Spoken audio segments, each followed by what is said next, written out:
Last time तक हमने इन चीज़ों को कवर किया था कि हमारे पास क्वांटम मैकेनिक्स अप्रोच कहाँ से स्टार्ट हुई थी। हमने ये चीज़ सीखी थी कि क्वांटम मैकेनिक्स में या जब हम क्वांटम में चले जाते हैं तो बिहेवियर ऑफ पार्टिकल्स या मैटर चेंज हो जाता है।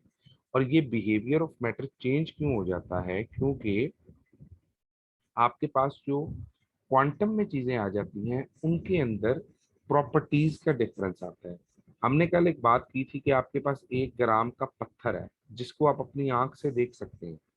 1 किलोग्राम ऑफ स्टोन जो है, 1 ग्राम सॉरी ऑफ स्टोन, ये एक मैक्रो बॉडी है। लेकिन अगर मैं बात करूंगा 10⁻⁻27 kg की, तो इतना छोटा जो आपके पास पार्टिकल होगा, या 10⁻⁻24 ग्राम्स जो है, ये इतना छोटा वेट है कि आप इसको आंख से नहीं देख सकते।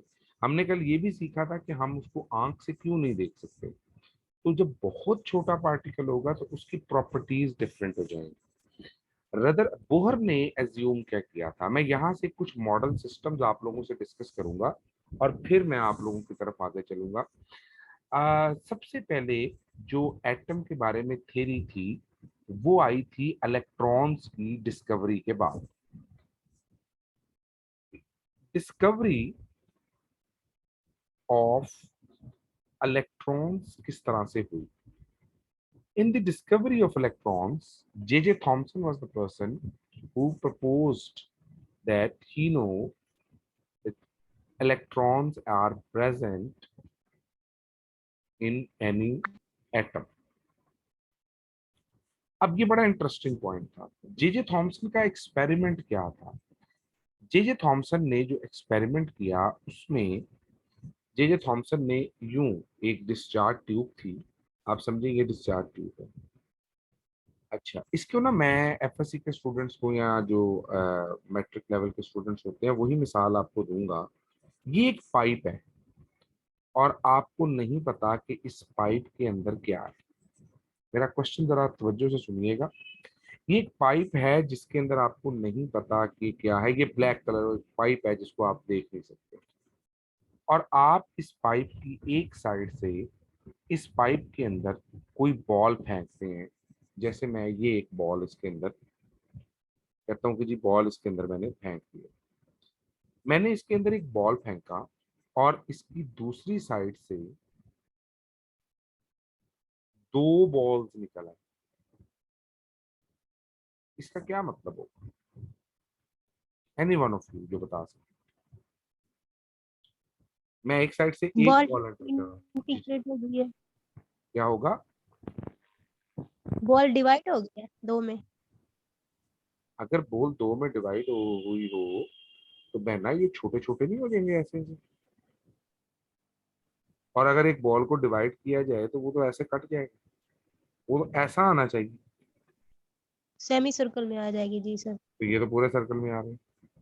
सर इसका मतलब ये हो सकता है कि उसके अंदर पहले ही बॉल है। That's the point. ये जो क्रिकेट शिकेट मेरे दोस्त भाई खेलते हैं ना उनको पता है।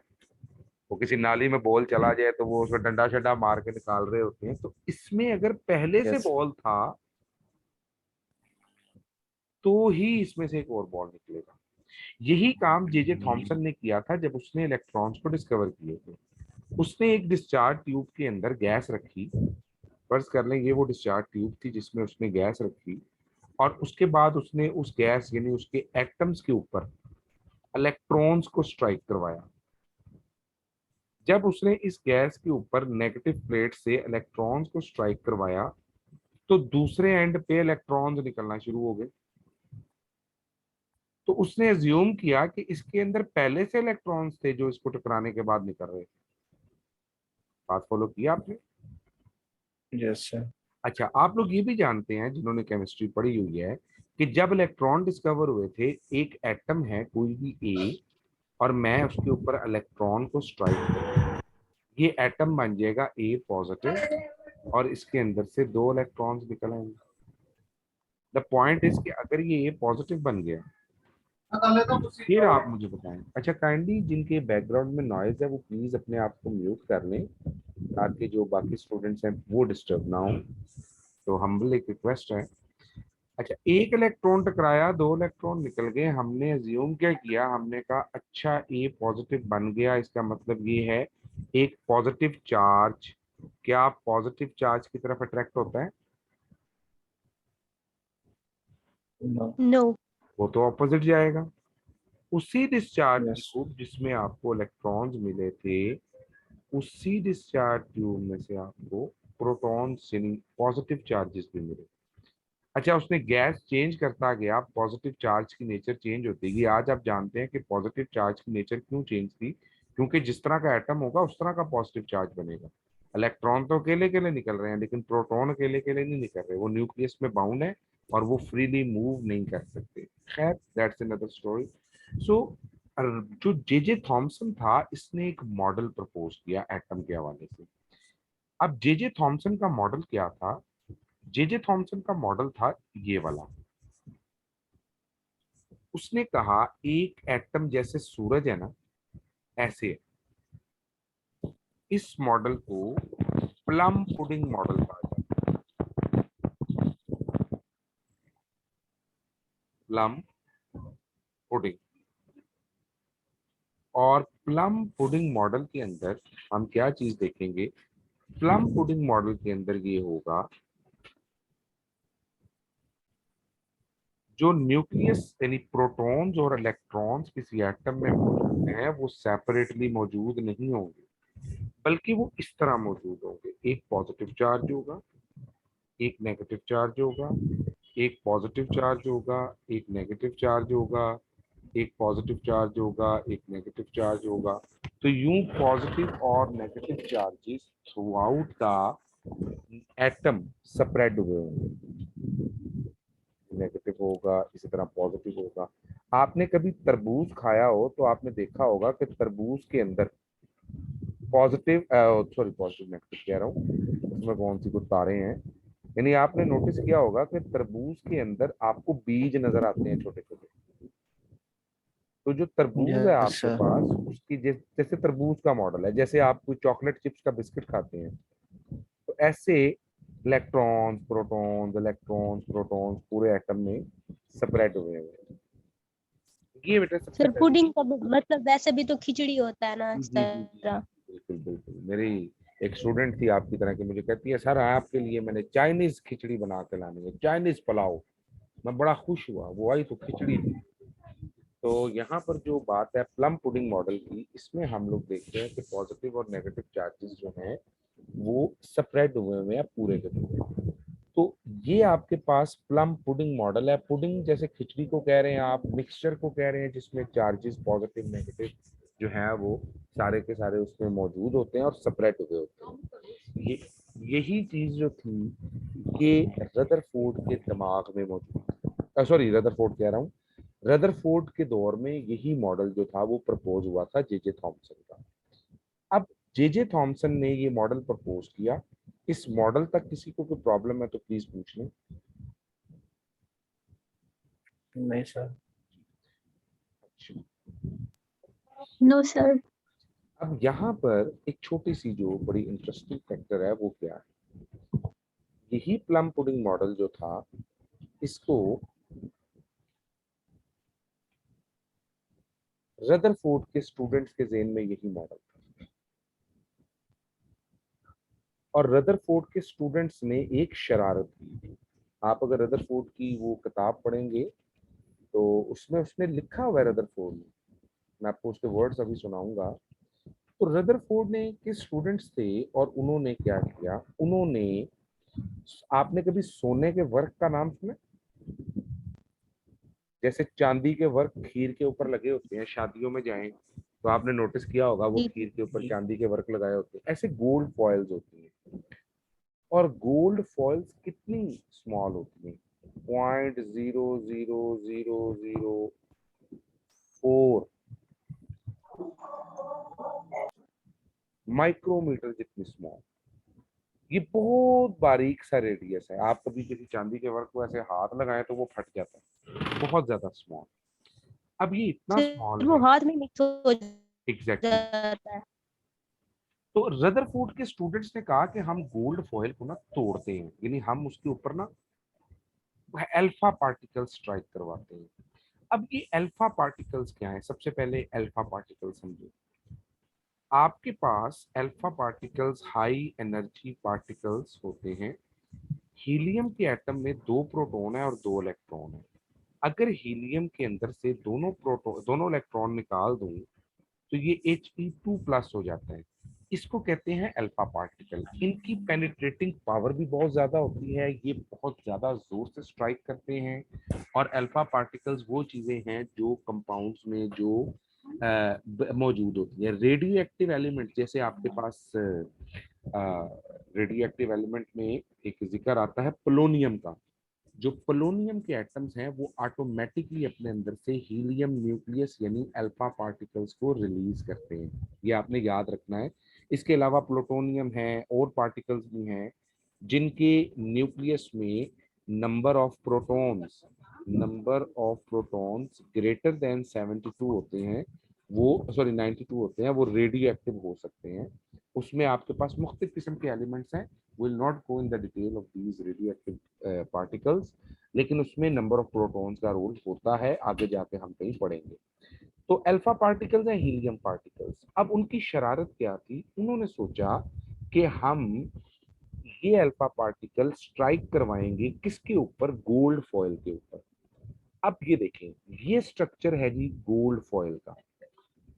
थोड़ी सी तवज्जो देनी है। ये स्ट्रक्चर है जी गोल्ड फॉयल का आपके पास, और उनकी नजर में क्या है कि एक फॉयल है गोल्ड। जैसे मैंने ये फॉयल एक बना दी। अब इस फॉयल के अंदर क्या मौजूद है? इस फॉयल के अंदर पॉजिटिव और नेगेटिव चार्जेस मौजूद हैं। यानी उनकी नजर में क्या है कि उसके अंदर जो एटम्स हैं वो इस तरह से मौजूद है। इस तरह से ये एक एटम, इसी तरह ये दूसरा एटम, बहुत बारीक है, तो इसी तरह तीसरा एटम। ओके, तो ये इनके पास छोटे छोटे जो हैं वो एटम्स इसके अंदर मौजूद है।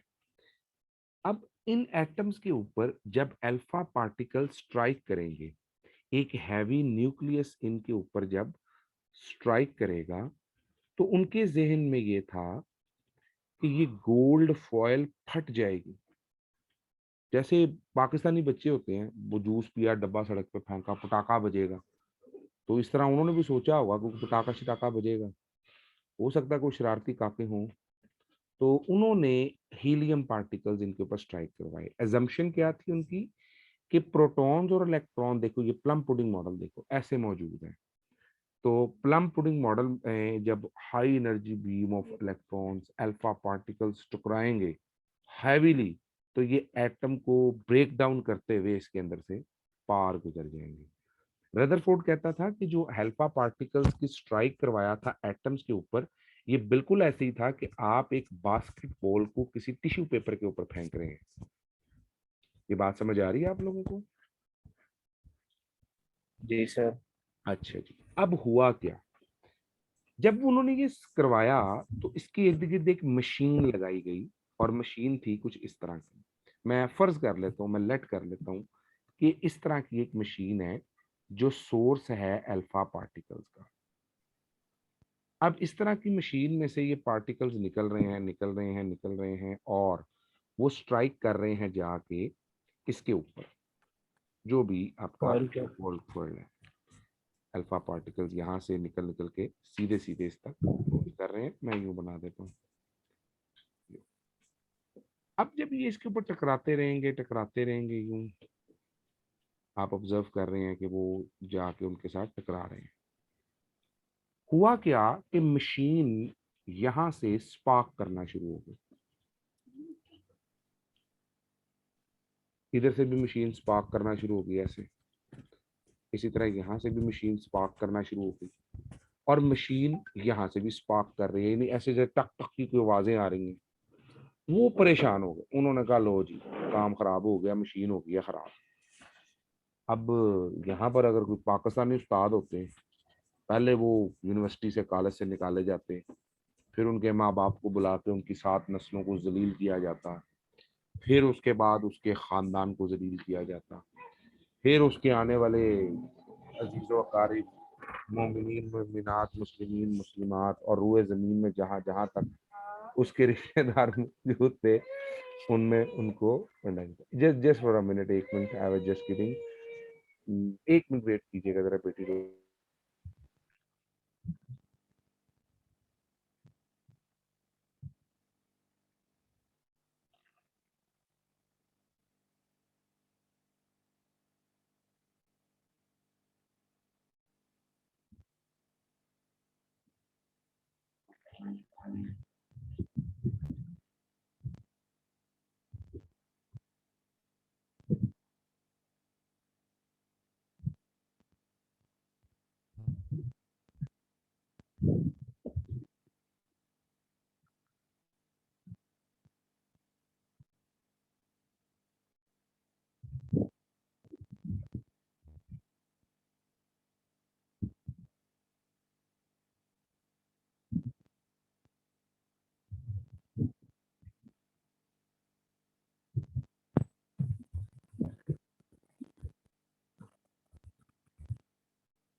अच्छा जी, अच्छा जी, तो हुआ क्या कि ये इसके साथ टकराए और यहाँ पर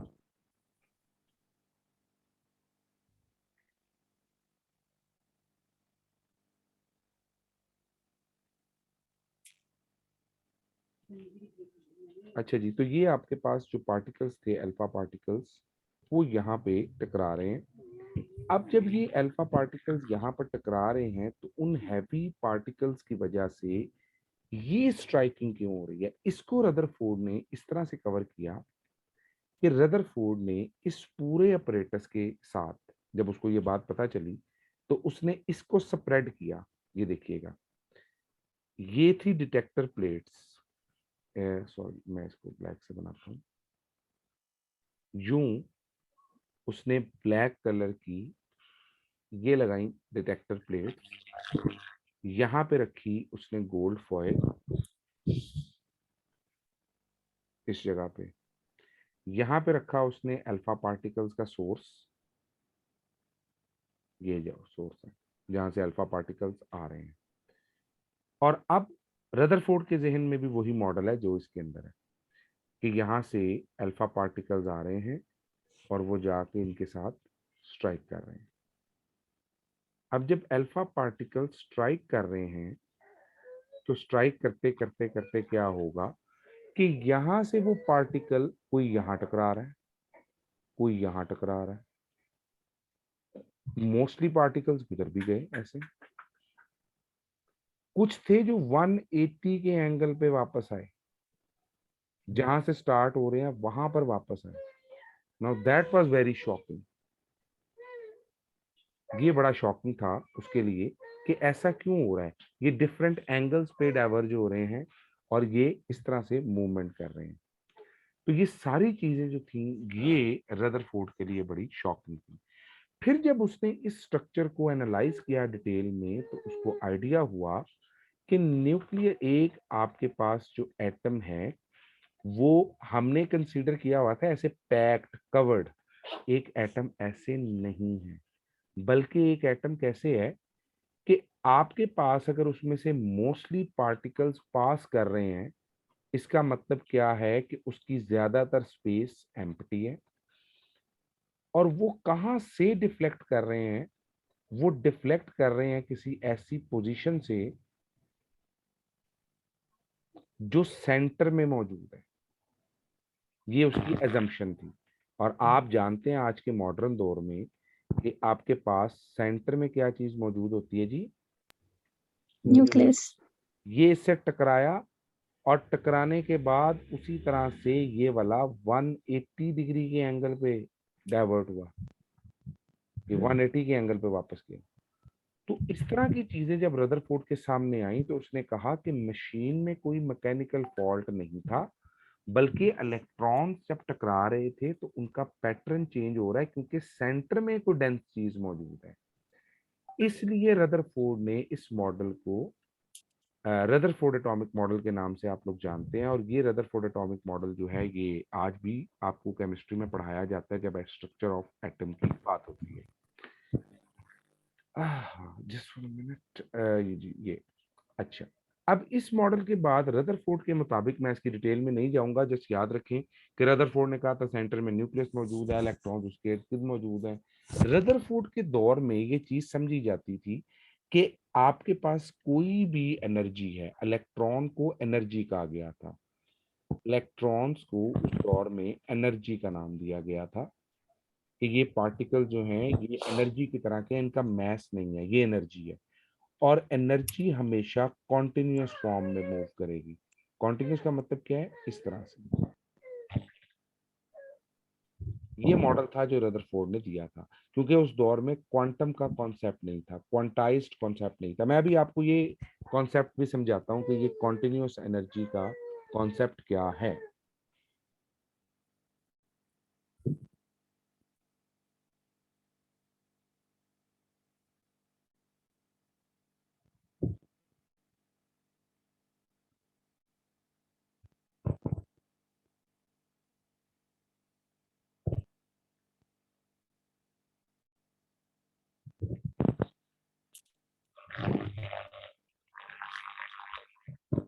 अच्छा जी, तो आप देख सकते हैं जी, यहाँ पे जो इलेक्ट्रॉन है उसकी मूवमेंट हो रही है और ये इलेक्ट्रॉन एनर्जी की फॉर्म में कॉन्टिन्यूसली कर रहा है।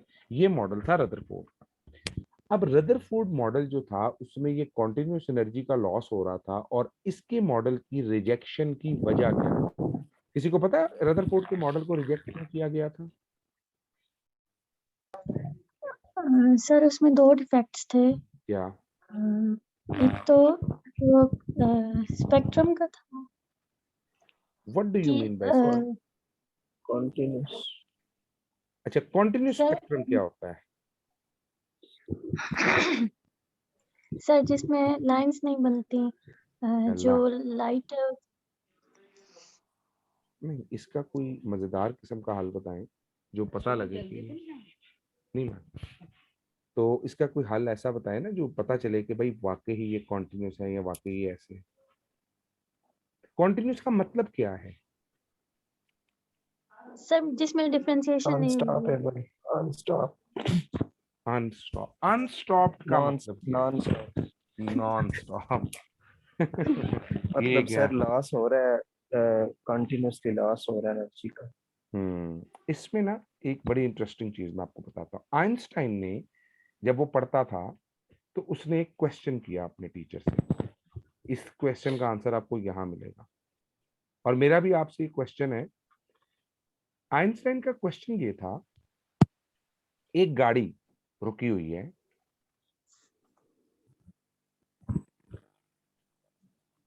और इस गाड़ी के आगे हेडलाइट लगी हुई है। गाड़ी में कोई म्यूजिक श्यूजिक चल रहा है, कोई बंदा इधर बैठा हुआ है डुमचू डुमचू कर रहा है, और इसने लाइट्स ऑन की हुई हैं जो इसके आगे है। What is the speed of light है? यहाँ लाइट की स्पीड क्या होगी?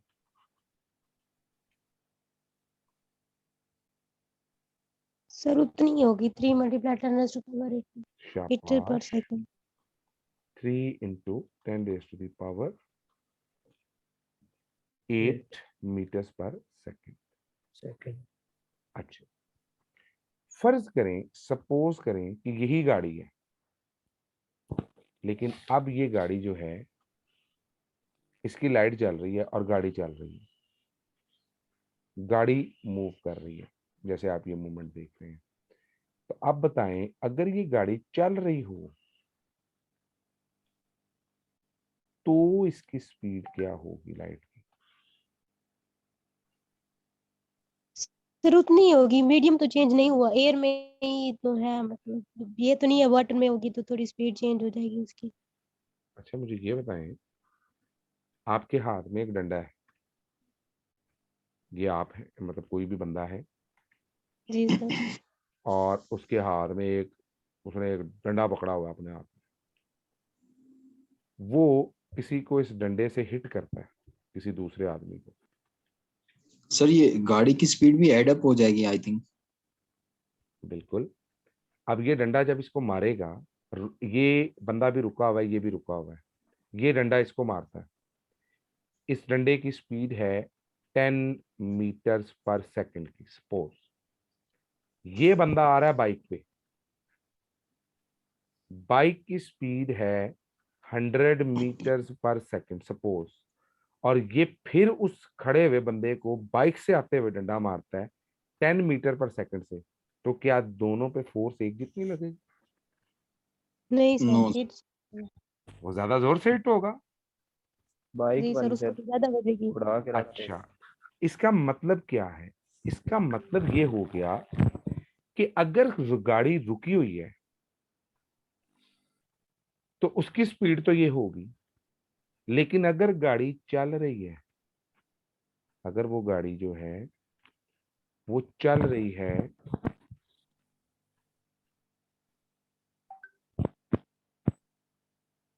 सपोज करें 100 मीटर्स पर सेकंड की स्पीड से, तो अब बताएं मुझे what should be the speed of light?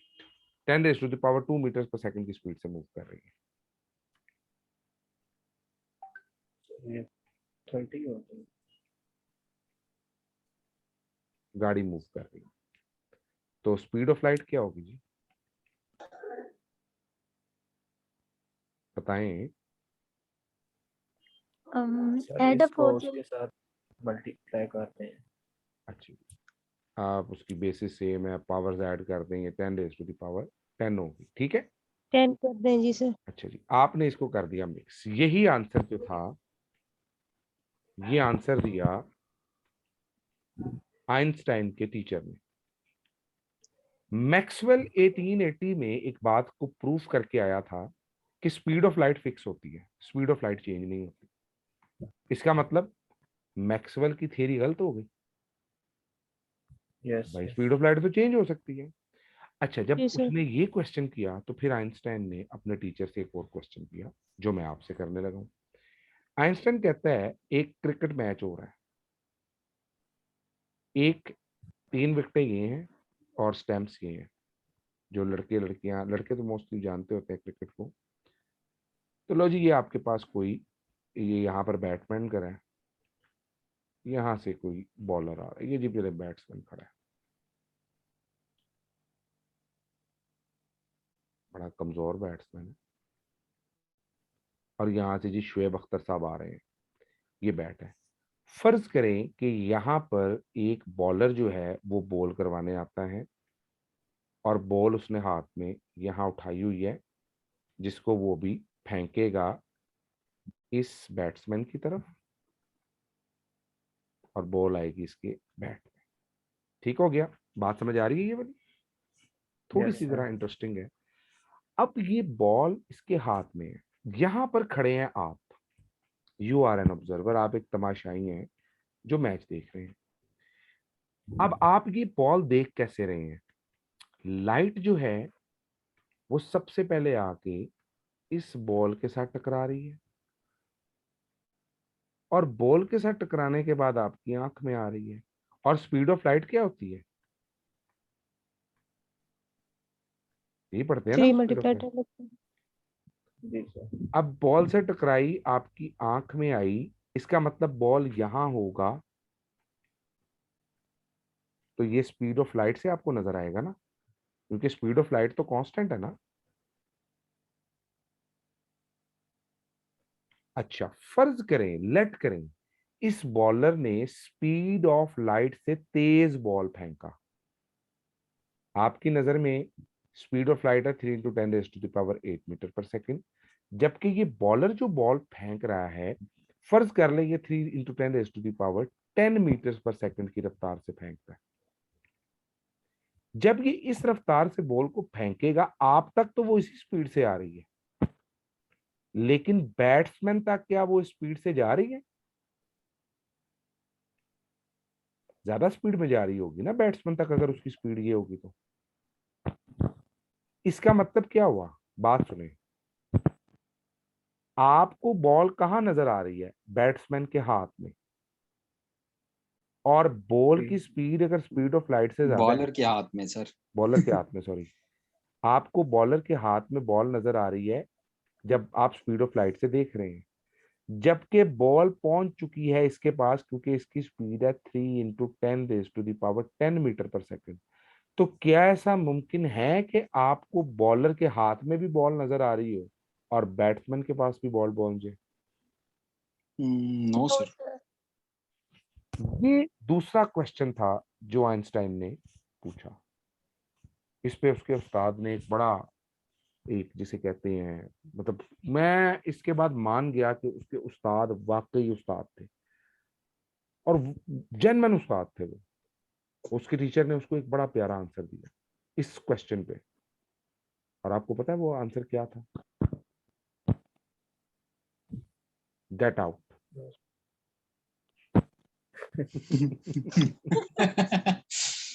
क्योंकि इसके अलावा तो कुछ नहीं ना हो सकता ना, तो दवा हो जाए। तो किसी सवाल पूछने लगते हैं, वो होगा भाई हमारे स्कूलों वाला टीचर वगैरह जिसको बच्चे जब सवाल करते हैं तो उसी बड़ा पढ़ के आना, पिछो सबक सुना पहले। जस्ट आई एम किडिंग कि कुछ ऐसी अप्रोच थी।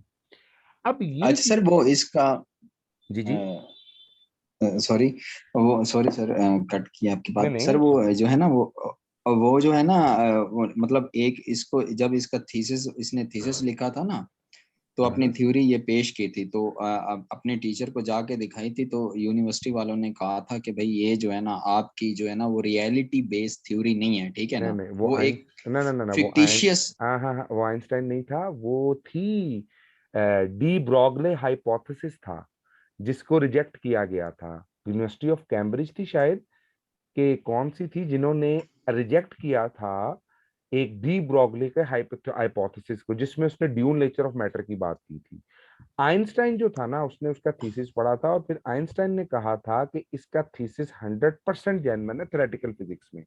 आइंस्टाइन की थ्योरी तो E इज अच्छा इक्वल टू MC स्क्वायर थी, और इसका आर्टिकल 1905 में जो था वो पब्लिश हो गया था। तो वो कोई अच्छा ऐसा, सर। हाँ हाँ, वो उसके उसके लिए था, बट ठीक है, उसके बारे में भी वो विल डिस्कस कि वो क्या था। अब इंशाल्लाह टाइम बचेगा तो उसके बारे में भी हम थोड़ा सा जरूर डिस्कस करेंगे। अच्छा जी, चलें, इसको मैं जरा यहाँ पर वाइंड अप करता हूँ। तो आइंस्टाइन की, अब ये जो चीज है ना, ये आप पढ़ रहे हैं कॉन्टिन्यूस, आपके जेहन में क्यों है कि स्पीड ऑफ लाइट कांस्टेंट रहेगी? क्योंकि आपने एज्यूम ये किया है कि ये गाड़ी है। अब आपकी एजम्पशन बताता हूँ, और इस गाड़ी के आगे जो लाइट लगी हुई है ना, उससे लाइट यूं निकल रही है।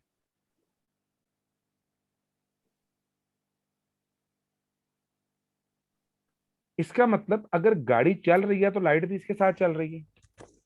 इसे कहते हैं कॉन्टिन्यूस। लेकिन एक्चुअल में क्या है? एक्चुअल में जब गाड़ी चल रही है और किसी जगह से लाइट निकल रही है, तो याद रखें लाइट कभी भी कॉन्टिन्यूस नहीं होती, ऐसे पैकेट्स की फॉर्म में होती है। और अगर आपको इससे कुछ याद आया हो तो आपने एक थ्योरी पढ़ी थी जिसको कहते हैं Planck's quantum theory of radiation. Yes sir. हम अगले लेक्चर को यहां से स्टार्ट करेंगे। अच्छा, 2-4 मिनट ना लेक्चर के बाद इसलिए लग जाते हैं कि रिकॉर्डिंग को बाद में ना वो कन्वर्ट कर रहा होता है जूम, उस टाइम पे मीटिंग नहीं लॉन्च होती। तो 2-4 मिनट अगर हो जाए तो पैनिक ना होइएगा। खैर, तो ये क्वांटाइज्ड है, यानी जब गाड़ी से ये निकल गई, इसका गाड़ी से ताल्लुक खत्म हो गया। ये निकल गई, इसका गाड़ी से ताल्लुक खत्म हो गया, इसका कनेक्शन टूट गया। रदरफोर्ड का मॉडल इस चीज पे बेस्ड था, क्योंकि उस दौर में ये कॉन्सेप्ट ही नहीं था कि एनर्जी कॉन्टिन्यूस नहीं होती। उस दौर में कॉन्सेप्ट ये था कि एनर्जी कॉन्टिन्यूस होती है, इसलिए इलेक्ट्रॉन जो रोटेट कर रहे हैं वो कॉन्टिन्यूसली क्या करेंगे? रोटेट करेंगे। बात फॉलो की आप लोगों ने? जी जी सर। सर। इसको अभी